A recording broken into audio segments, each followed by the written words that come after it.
So, just to inform you, 3 months ago, I gave birth to a beautiful baby boy. His name is Gabriel. Gabriel was born July 14th, 2016 of this year. He weighed 8 pounds, 23 ounces, and I pushed him out at, I think, 10:20 or 10:25.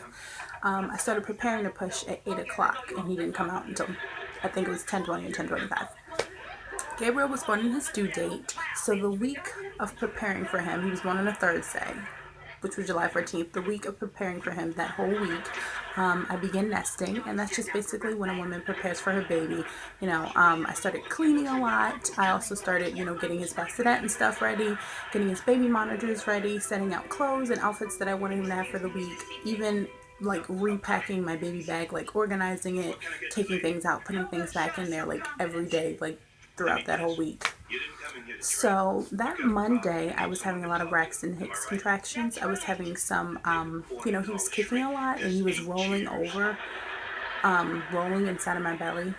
Not rolling, but he was moving a lot. What am I saying?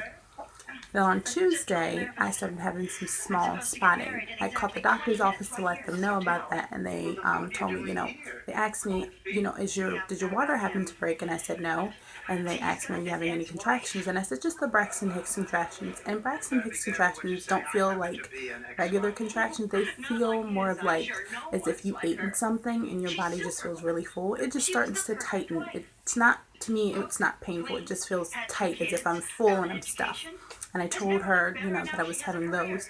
So she said, if your water's not breaking, you're not having any major contractions other than the Braxton Hicks, you should just, be calm, because this is basically your first time being pregnant, and that's just basically your uterus preparing itself for the birth.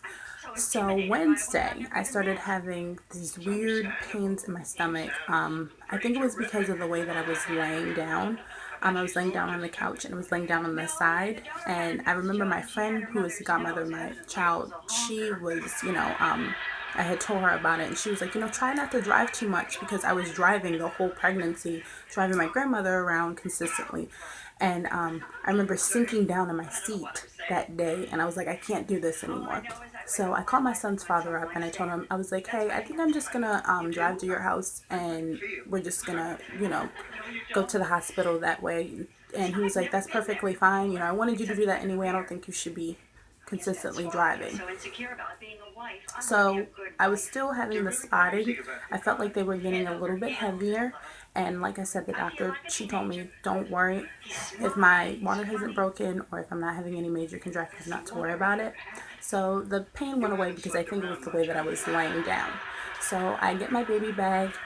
I go right over to my son's father's house.